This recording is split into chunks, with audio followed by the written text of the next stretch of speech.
They called him dangerous, a threat to every magical order.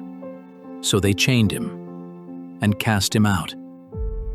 But before his exile, he gave them a warning they chose to ignore. 25 years later, the world is starting to feel it.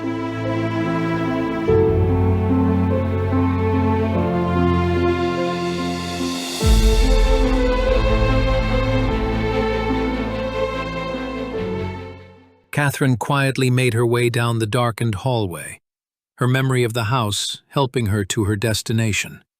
She blended into the shadows, her dark leathers helping to conceal her. The only color in sight was the silver necklace around her neck, a small pink stone set in a pendant. She moved forward with a feline grace, her tail twitching as her tawny ears laid back. Her auburn hair had been pulled into a tight ponytail, and her green eyes, slit in cat-like fashion, made her night vision perfect. Kathrine was a cat shapeshifter, an expert in acquiring objects for those willing to pay. Humor tugging at her lips at the thought of being referred to as a cat burglar, a title far more apt than anyone knew.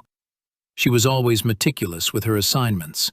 All her jobs came to her through the guild, and she never interacted with any of her clients, preferring her anonymity.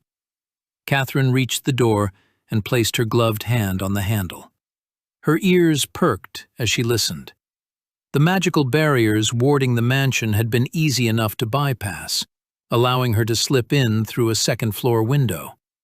Once inside, she immediately sensed the magical dampening field, an irritation that meant she wouldn't be able to shift into her feline form. Her ears flicked forward as she tested the air. The owners were out at a social gathering and wouldn't return for several hours. That would give her plenty of time. With a steady breath, Kathrine eased the door open. Moonlight was coming in from the window on the left, giving plenty of light for Kathrine to see. The room had a dark maple desk, and a large, comfortable leather chair was set behind it.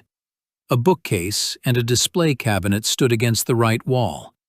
The cabinet had various objects in it, a few knives, a peculiar goblet, and various other jewelry trinkets. They were interesting, but they were not what she was after. She moved to the bookcase and ran her fingers across the spines of the books until she stopped and levered one of the books. A small, knowing smile crossed her lips as the bookcase slid silently aside. There were no windows in the hidden room behind the bookcase. Darkness swallowed everything except for the thin ribbon of moonlight spilling in from the space she'd just left. Even with her sharp night vision, Cat could make out only vague shapes, cabinets looming along the walls, and a chest-high table with a pair of stools tucked beneath it. Reaching into her pocket, she pulled out a glow stick. She whispered an incantation under her breath, and the stick flared to life with a muted green glow, washing the room in eerie light. She moved with silent, feline grace, weaving between the shadowed shapes and peering into the glass-fronted display cases. Trinkets, relics, and preserved oddities glinted faintly in the glow as she passed. Then something caught her eye. In one of the display cases rested a small jewelry box carved from smooth, ivory-toned stone. An alabaster unicorn lay atop it, legs folded neatly beneath its body. Its ruby eyes shimmered with a faint inner light, following her as she stepped closer. Cat arched a brow at it and whispered, amused, "Easy there, no need to give me attitude." Her client had only commissioned her to retrieve the jewelry box.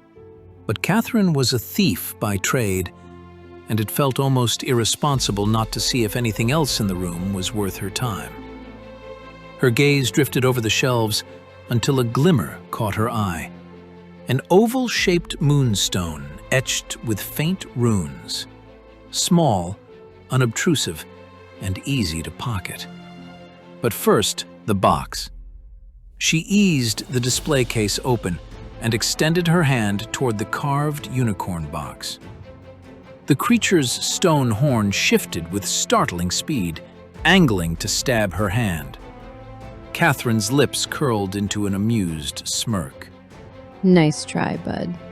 She pulled a scrap of silvery fabric from her pocket and flicked it over the box. Whatever enchantment guarded it squirmed beneath the cloth for a moment, then went still. Satisfied, she lifted the muted box and slipped it into a small pouch attached to her belt. With that secured, she turned her attention back to the moonstone. When she plucked it from its stand, heat pulsed through her fingers, unexpectedly intriguing. She had no idea what enchantment it held, but that could be a mystery for later. She tucked it into an inner pocket of her vest. A quick sweep of the display case revealed a few more tempting items, but nothing she could realistically carry without drawing attention. With a soft, regretful sigh, she closed the case. She'd lingered long enough. Slipping out of the hidden room, she pulled the bookcase back into its exact position. Once she was satisfied it looked untouched, she retraced her steps through the dim hallway and made her way out of the mansion the same way she had come in. The moment she crossed beyond the edge of the magic-dampening field, her form shimmered, and in her place stood a ginger cat. She gave the night air a quick sniff, tilting her triangular head as she surveyed her surroundings. Her ears, tall and sharply pointed, angled forward with alert curiosity. Large green eyes, far too clever for any ordinary feline, gleamed in the darkness. Around her neck rested a soft pink collar, set with a matching pendant. It was the same stone she wore in her humanoid form, a gift from her mother. Enchanted and irreplaceable, it stored her clothes and belongings whenever she shifted, preserving the illusion that she carried nothing but fur and secrets. Satisfied that she had been unobserved, Kathrine leapt up onto a fence and proceeded to head to the general direction of her home. She was looking forward to a nice warm bath and a warm bed.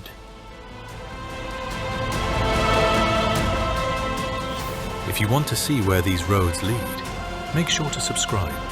There's more to this story than they were ever meant to uncover.